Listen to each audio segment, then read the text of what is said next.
All right, in this lab, we are going to experimentally determine the heat of vaporization of a liquid. And we're going to do that using the Clausius-Clapeyron equation.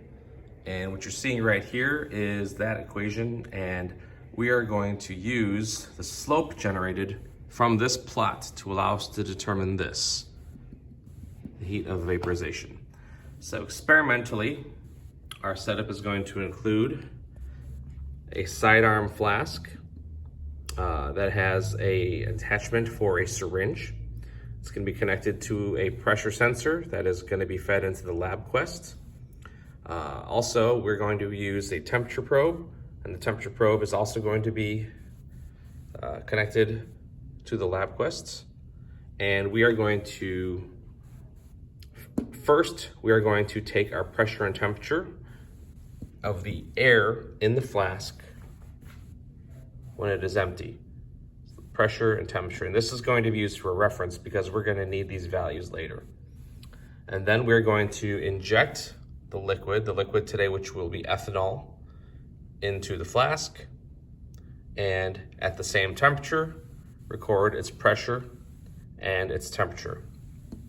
So both at room temperature, both at the same temperature.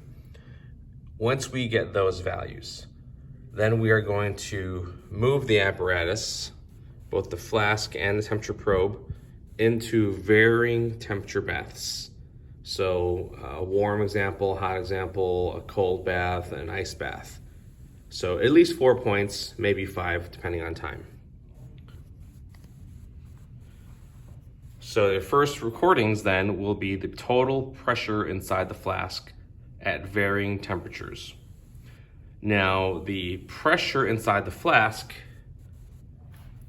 being the total pressure, we are going to determine the heat of vaporization for the specific vapor. So really what we need is the pressure of just the vapor by itself. So that means we need to correct the pressure by subtracting the pressure of air from each trial. And because we're using varying temperature water baths, the air pressure is going to vary from trial to trial as well. So we'll need to track what the air pressure is based on temperature and calculate that so that for each trial, we can subtract out the pressure caused by the air and leave us with the pressure of just the vapor. We're going to need to do this for each temperature. Once we have that, we will have the pressures of the vapors at the corresponding temperatures. Now, according to Clausius-Clapeyron, the relationship exists between the natural log of the pressure and the inverse of the absolute temperature, so 1 over Kelvin. So once we get those values plotted for each trial, we can plot them, and once the plot is generated, the slope will allow us to find the heat of vaporization, because the slope is going to be equal to the opposite of negative delta HVAP over R. Okay, so now we're going to set up our LabQuest. We're going to be using 2 sensors. The pressure sensor, which as you see is connected to this rubber stopper, and a temperature probe. So first I'm going to connect the sensors to the LabQuest, and it auto registers. So as soon as I plug it in, it senses the immediate pressure. Now the temperature.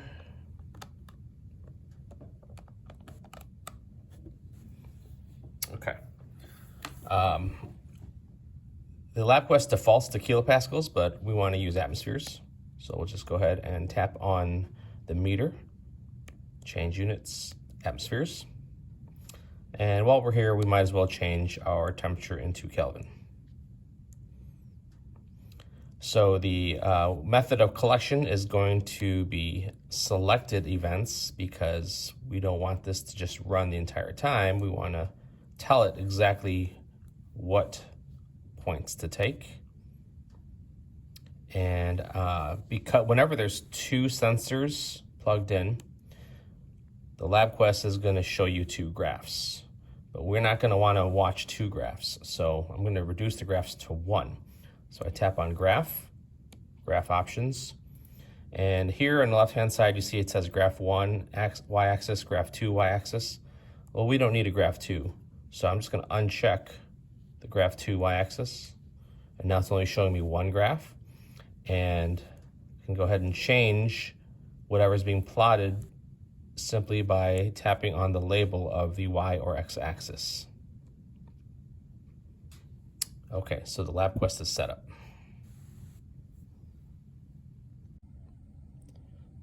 All right, before we add the liquid, this is the pressure and temperature inside the flask that we'll need. We'll need this pressure value, and we'll need to subtract it from the other values later on. But we're just getting a baseline here with just air. There's no vapor in the flask. So the pressure is 0.9885 at 295.6 degrees Kelvin. All right, so we've just placed the liquid in the flask and allowed the pressure to equalize. And so this is the temperature and pressure at the very beginning that we're gonna take, and we're gonna use this as our baseline. Now we're gonna call this room temperature. So we're now going to transfer this to the various temperature water baths and record those different set of values. All right, our second point is going to be the hot water bath. So we just place the flask and the probe.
All right, I think that's long enough. We'll keep that point.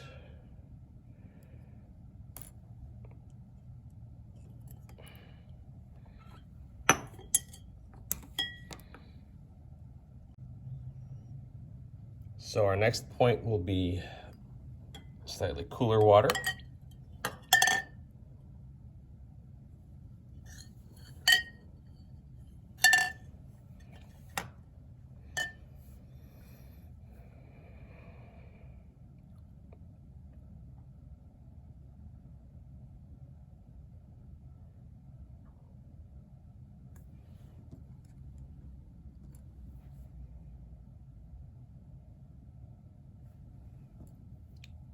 keep that point.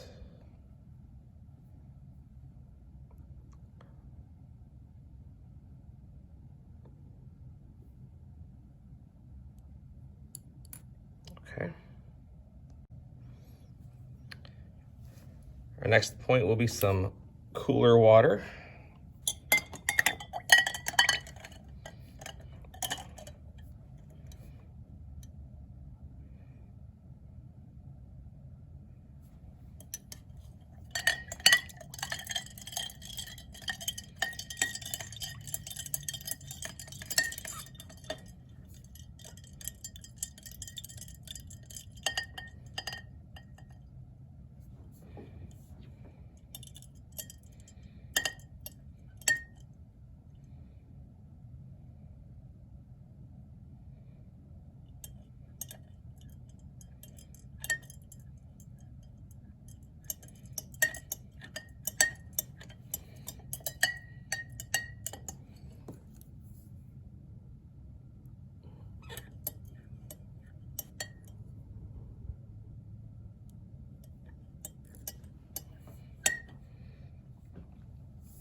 Okay.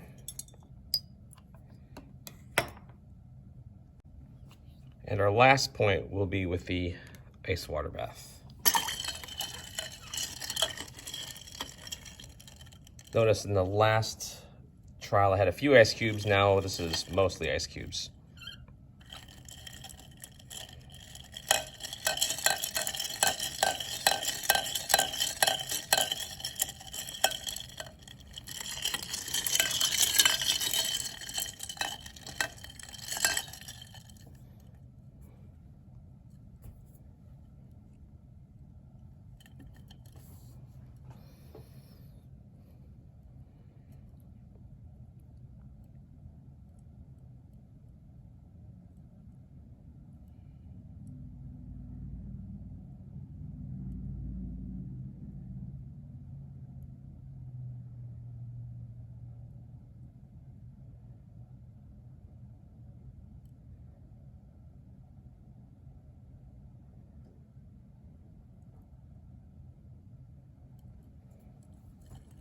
That's pretty good right there.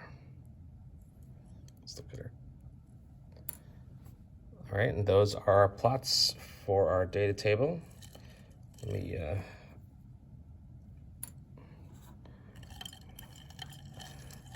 bring that in closer here.